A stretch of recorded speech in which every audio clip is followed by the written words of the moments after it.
और जब Dunker job पर भारत सरकार ने सिग्नेचर किया तब हम लीगली कमिटेड बन गए कि जो भी गाइडलाइन है WTO की वो हमें मान्य करना ही पड़ता है, इसका कोई उपाय नहीं है।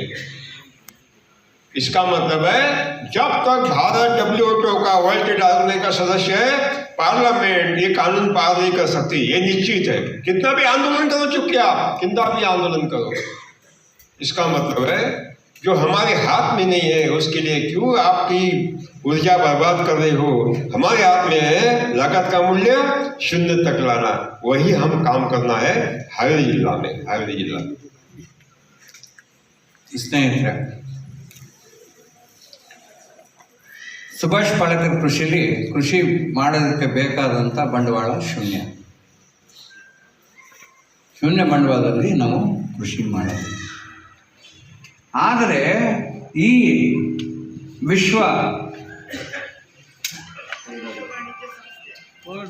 ವಾಣಿಜ್ಯ ಸಂಸ್ಥೆ ಏನಿದು ಮಾಡಿದ್ದಾರೆ ಅಂದರೆ, ಅವರು ಅವಾಗ ನಾವು ಯಾವ ಡಂಕಲ್ ಕರಡೊಳಗೆ ನಾವು ಸಹಿ ಮಾಡೋದು ಅದರೊಳಗೆ ಏನಿದೆ ಮುಖ್ಯವಾಗಿ ಅಂದರೆ ಆ ವಿಶ್ವ ವಾಣಿಜ್ಯ ಸಂಸ್ಥೆಯಿಂದ ಆಗ್ತಾರಂಥ ಒಂದು ಮುಖ್ಯವಾದ ಏನಿದೆ ಅಂದರೆ, ಅವರು ಸಾಕಷ್ಟು ನಿಯಮಗಳನ್ನ ನಮ್ಮ ಮೇಲೆ ಹೇಳಿದ್ದಾರೆ. ಅದರ ಮುಖ್ಯವಾದ ಏನಂದರೆ, ನೀವು ಯಾವ ಕಾರಣಕ್ಕೂ ರೈತನ ಬೆಳೆಗಳ ಮೇಲೆ ಬೆಲೆ ನಿಗದಿ ಮಾಡೋಂಗಿಲ್ಲ, ಅದಕ್ಕೆ ಲೀಗಲ್ ಸ್ಯಾಂಕ್ಟಿಟಿ ಕೊಡೋಂಗಿಲ್ಲ ನೀವು.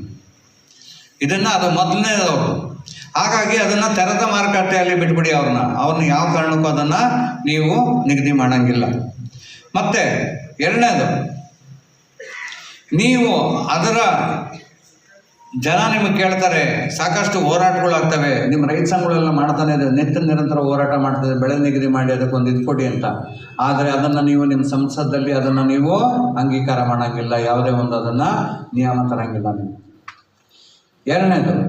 ಮೂರನೇದು, ಯಾವಾಗ ನೀವು ಈ ಬೆಲೆ ನಿಗದಿ ಮಾಡಿಸ್ಕೊಳಕ್ಕಾಗಲ್ಲ, ಬೆಲೆಗೆ ಒಂದು ಸಾಂವಿಧಾನಿಕ ಒಂದು ಇದನ್ನು ಕೊಡೋದಕ್ಕಾಗೋದಿಲ್ಲ ನೀವು ನಿಯಮಕ್ಕೆ, ಆ ಹೋರಾಟಕ್ಕೆ ಯಾಕೆ ಕೈ ಇಟ್ಕೊಂಡು ಒದ್ದಾಡ್ತಿದ್ದೀರಿ? ಇದು ಸಾಧ್ಯನೇ ಇಲ್ಲ ಮಾಡೋದಕ್ಕೆ, ಬೆಲೆ ನಿಗದಿ ಮಾಡೋದನ್ನು ಅದು ಸಾಧ್ಯನೇ ಇಲ್ಲ. ಹಾಗಾಗಿ ಯಾಕೆ ನಿಮ್ಮ ಶಕ್ತಿಯನ್ನು ಪೂರ್ಣವಾಗಿ ಅದ್ರ ಕಡೆ ನೀವು ವ್ಯಯ ಮಾಡ್ತಾ ಇದ್ದೀರಿ? ಅದ್ರ ಬದಲು ನನ್ನ ಗ್ರಾಮದಿಂದ ಹೊರಗಡೆ ಏನೂ ಹೋಗೋದಿಲ್ಲ, ಎಲ್ಲ ನನ್ನ ಗ್ರಾಮದೊಳಗೆ ಬರುತ್ತೆ ಅನ್ನೋಂಥ ಈ ಒಂದು ವ್ಯವಸ್ಥೆಯಲ್ಲಿ ನೀವು ಬಂದು ಯಾಕೆ ಈ ವ್ಯವಸ್ಥೆನ ನೀವು ಬಂದು ತೊಗೊಂಡು ಹೋಗಬಾರ್ದು? और भारतीय किसानों का या दुनिया के सभी किसानों की भूमि कंपनियां जरूर खरीदेंगी, ये आगे और बढ़ेगा। तो क्योंकि individual centralize capitalism is become more aggressive in entire world. ये मत सोचे कि आप आंदोलन करेंगे खत्म होगा, बिल्कुल नहीं, बिल्कुल नहीं, बिल्कुल नहीं, तय हुआ है। लेकिन भारतीय संविधान ने किसानों को एक अधिकार दिया है, मुझे क्या करना चाहिए ये मैं तय करूंगा, कोई WTO नहीं और कोई विश्व बैंक नहीं और इंटरनेशनल मॉनेटरी फंड नहीं, मेरा अधिकार है।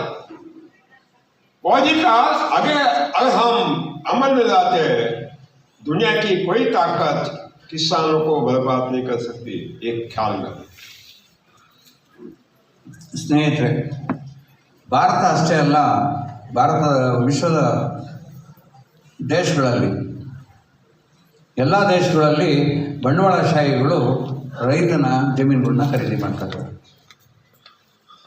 ರೈತನ ಜಮೀನುಗಳನ್ನ ಖರೀದಿ ಮಾಡಿಕೊಂಡು ಯಾವ ಕಾರ್ಖಾನೆ ಆಧಾರಿತ ಬಂಡವಾಳಗಳಿತ್ತೋ, ಬಂಡವಾಳಶಾಹಿತನ ಇತ್ತೋ, ಇವಾಗ ಅದು ವೈಯಕ್ತಿಕ ವ್ಯಕ್ತಿಯ ಅಭಿವೃದ್ಧಿ ಅಥವಾ ಬಂಡವಾಳಶಾಹಿತನಕ್ಕೆ ತಿರುಗ್ತಾರೆ.